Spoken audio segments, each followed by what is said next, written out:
I'm really gonna hate this.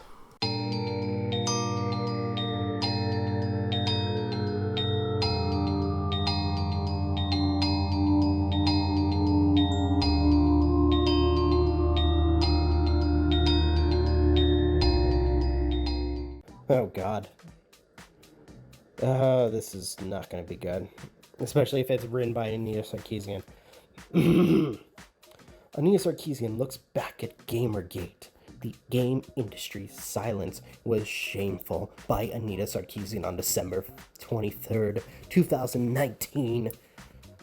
Yeah, I really don't want to read something from the lady who was lying about the Mandalorian and complaining about how there was no female characters when there clearly is one. Okay? Especially with, her last exploits when trying to prove that men are all evil. But I digress. Anita Sarkeesian receives a Women's Media Center Award in 2006. What the fuck?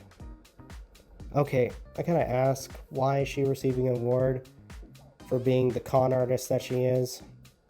I mean, not only that, but a parent harasser when people go to her event. Some people who I want to point out that have disagreed with her logic, and she proceeded to belittle them, which ironically was during a harassment panel in VidCon, or a non-harassment panel. But again, I digress. Look back at video games the last decade is complete without an honest, clear-eyed reckoning with Gamergate. Coming from Anita Sarkeesian and Polygon, it's not going to be honest. The massive, decentralized hate mob temper tantrum that upended people's lives in the late summer of 2014. I'm sorry, I have to laugh at that. Nor can we ignore the game industry's complicity, if I pronounce that quickly, in Gamergate through its shameful silence in the face of reactionary mob of gamers. In August 2014, game developer Zoe Quinn's ex-boyfriend posted a vicious screed falsely accusing them, Quinn goes by they or them, don't care. I mean, that'd be wrong for me to say. I mean, at this point, look, I care to the point where if you tell me once, okay, then I will do my best to, use those pronouns, but don't try to force that on other people like some of these other people do, please. Of trading sex for positive reviews of their game.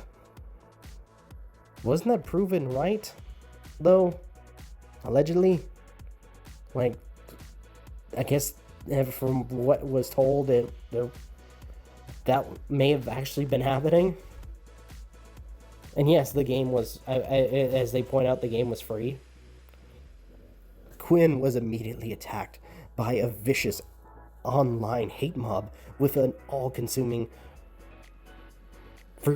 vitriolic rage that is hard to so succinctly describe. I love the fact that Anita Sarkeesian tries to use big words, like very descriptive words, to try to make herself sound smart. And try to make herself all-knowing, so to speak. The seamlessly endless death and rape threats they received forced Quinn into hiding. Oh no. To all those who went reaching for torches and pitchforks in the wake of this post, it didn't matter that the game was free or that there was no review to speak of. To them, the facts were irrelevant because the rage and the fear expressed by men, and it was overwhelmingly men, no it wasn't, who rallied to Gamergate banner existed long before the post went up. Yeah, it was a mix between men and women who were pissed off with Zoe Quinn, especially when they were trying to play victim. And I'm not gonna, feel sorry for Quinn, considering the fact that there were other, game developers that were trying to get out there, and Quinn put them in the dirt by releasing, or at least pulling out from their previous posts that, in a sense, they were, sorry for saying. Actually, now that I think about it, one person because they were an egalitarian, attacking a person for being an egalitarian, somebody who is for equality, unlike Anita Sarkeesian and Zoe Quinn and many of the others in their posse. Okay, the vast majority of game industry stayed silent.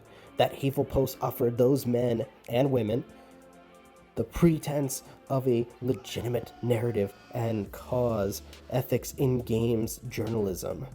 But the real cause was the silence and shutting out of women, people of color, trans people, and other marginalized folk who had started making their voices heard in the gaming culture. Okay, I'm gonna say this right off.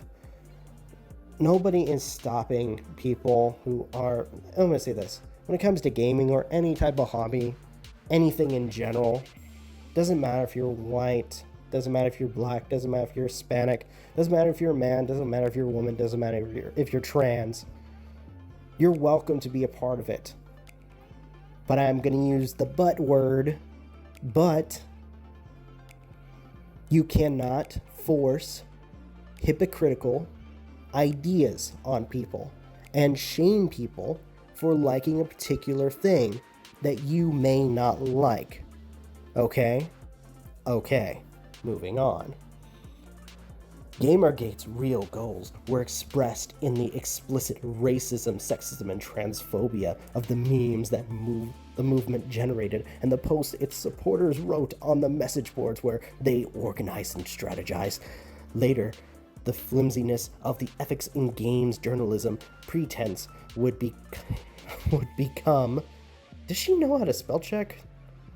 Would become a mocking meme signifying a bad faith argument. It would almost be funny if Gamergate had done so much harm and caused so much lasting trauma.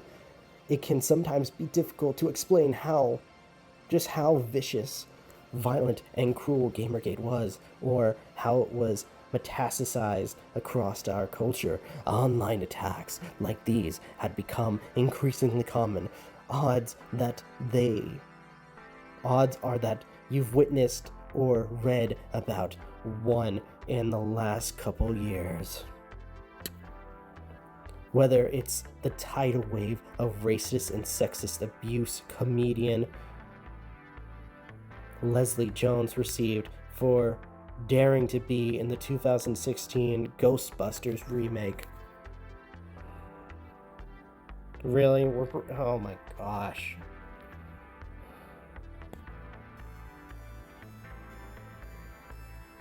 I think we can all agree, though, that movie sucks.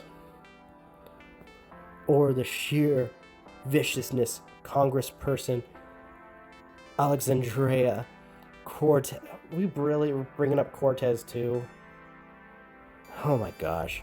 Endured for having joyful danced ever in her life. What the fuck? Whatever.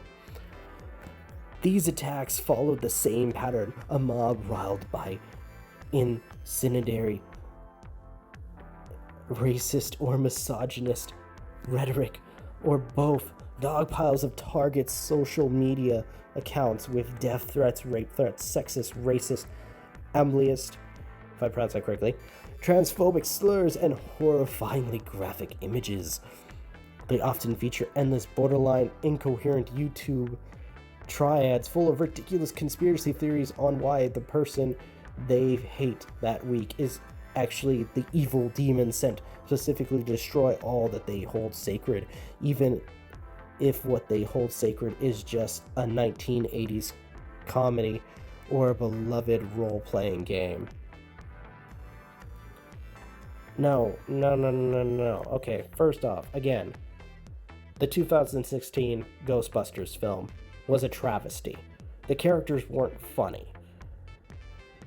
Some of the characters and it was more of a mockery, a shameless knockoff of what was once a good film. They try to be funny, but they failed at it. And and when in terms of, you know, a role-playing game or a video game,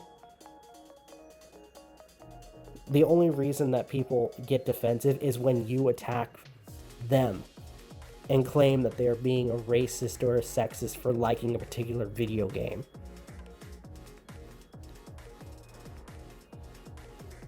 Oh my gosh. Their silence spoke volumes about what mattered most to them. Gamergate was certainly not the first cyber mob, nor the first online harassment campaign. Give me a freaking break. But is one of the most prominent, if I pronounce that correctly, and notable examples because it received widespread attention from the international press and public. While women were being attacked during the emotional and psychological abuse of brutal non-stop cruelty and dehumanization and fleeing their homes in fear, the mass majority of game industry stayed silent. Are you really trying to compare what's happening? I'm sorry, is she trying to compare what's happening in third world countries to what's happening in video games? Something that is not real?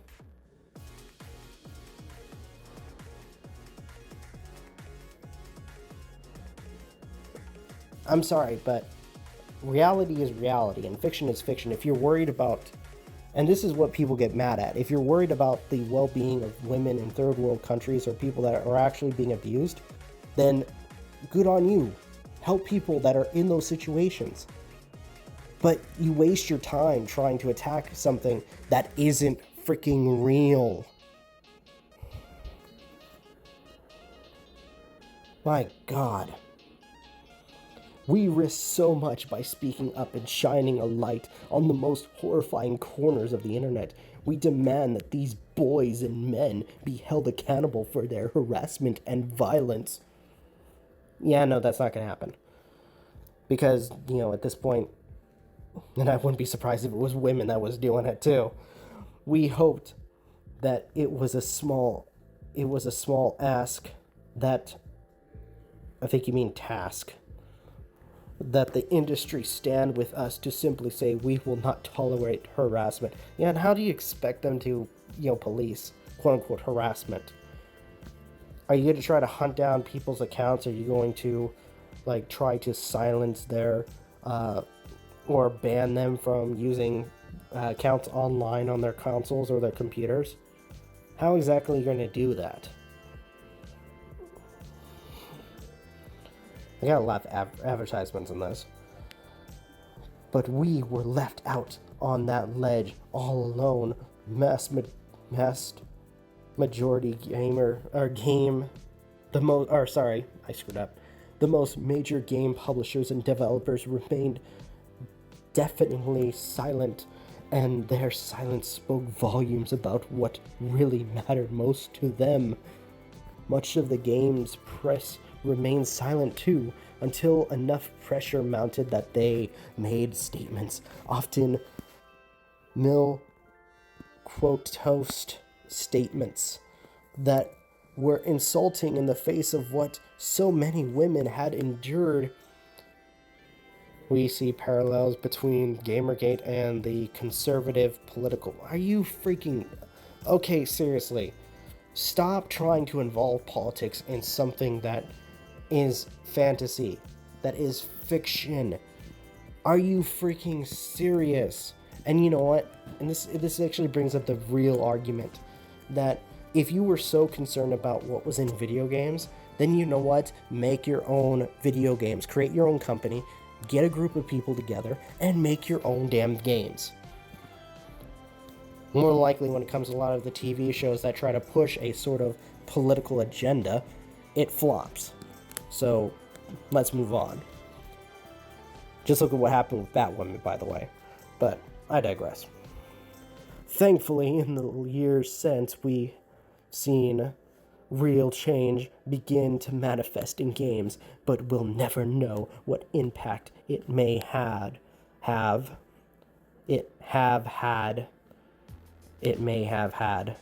if the industry had roundly condemned Gamergate at its peak. And here's the reality: disturbing thing, the really disturbing thing about all of this, we can now draw a pretty direct line from Gamergate to Trump administration.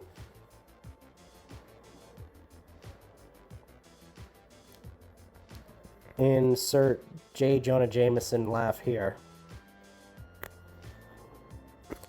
After all, it was Trump's former chief advisor, Stephen Bannon, who hired a tech editor for the far-right publication Breitbart News. Though that editor didn't only write about tech, he routinely wrote posts about Gamergate and anti-feminism that would bring readers into the alt-right fold. Not that Gamergaters needed much convincing. Gamergate was an inherently conservative reactionary movement, a desire to return to some imagined idealized past in which game culture was entirely the domain of straight white men. Give me a break. You can cut the crap.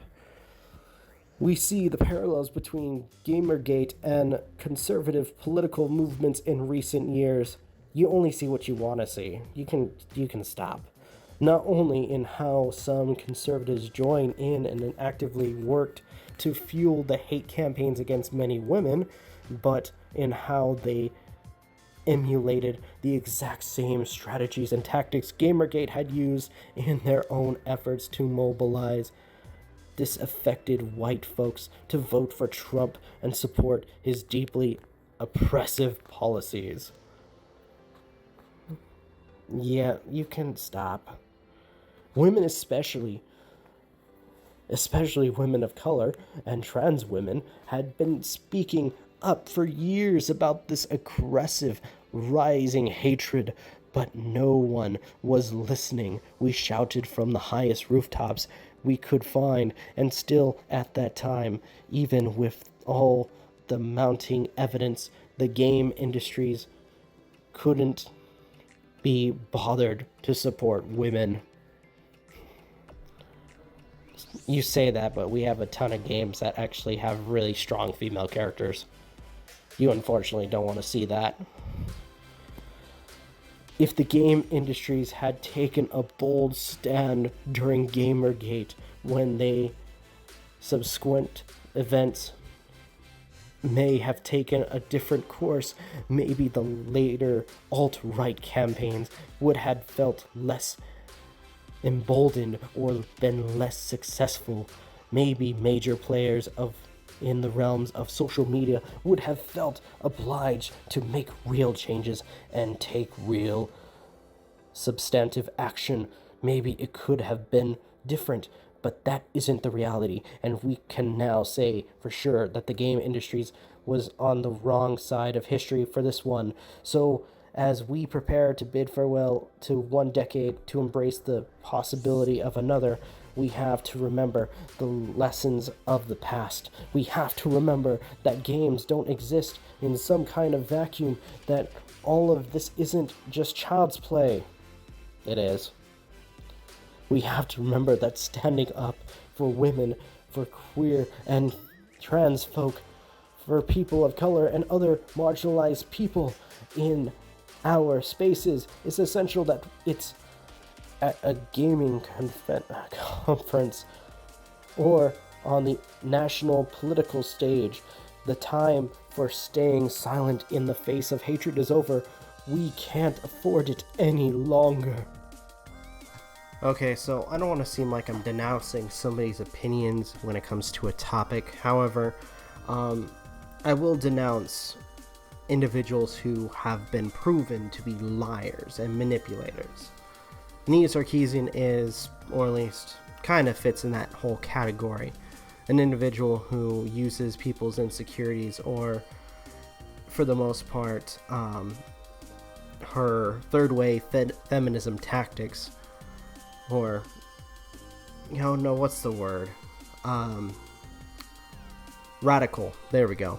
Her radical third wave feminism tactics to claim that every man is evil, racist, and transphobic, when that's to, or at least for the most part, not the case. Attacking, video games of all things, when she could have actually be spending her time focusing on the real fight, because let's face it, why put the effort? But instead, focus on something that isn't even real. And attack things that, for the most part, especially for people who are insecure about themselves, who use video games as a sort of external outlet to express themselves, attack them and belittle them for what they, enjoy. But apparently anybody who supports the gaming industry or plays video games is converted to the alt-right. Yeah, and pigs fly. I'm sorry, but that is such a huge leap to go for, to claim that everybody who has not listened to Anita Sarkeesian or people like her and Zoe Quinn are immediately part of the alt-right, the conservative union. Yeah, okay, and I'm Santa Claus.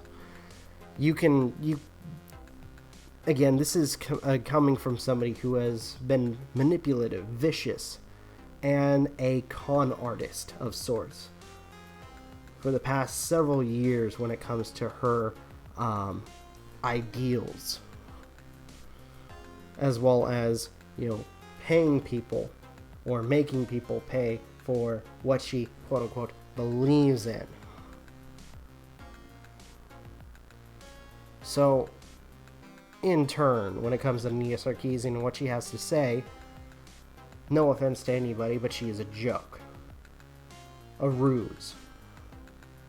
Somebody who, at this point, is trying to grasp for fame because, at this point, she is irrelevant. People have called her out so many times, and with good evidence, have pointed out the con artist for what she is. At this point, she's trying to find any means to, get herself out there, to claim that what she was fighting for was correct. Well, I'm sorry, that's not the case. Especially when you use, try to force politics as well as, try to defend, again, a really terrible movie. And I want to point out that I didn't care with the fact that there were women as the main characters. That movie is god-awful. It is such a horrendous film. And anybody who is a film goer will see that. Not looking into politics, by the way. Looking at the film for what it is. A sham. But what do I know, right? Again, I'm a straight white man who is only giving his opinions. Opinions against a feminist who would immediately claim me as some kind of demon, or claim me as, being racist, just because I'm giving my opinions about their terrible logic and them trying to shame people for, liking something that they don't like. Boo freakity hoo. And because I know some people have been offended by how I've read this particular article and think that I'm being insensitive about some of the people that have to deal with racism or sexism or whatever. Just understand this. I wholeheartedly believe that there are problems in our country. However, I don't believe that they are to the extreme that people like Anita Sarkeesian are making it out to be.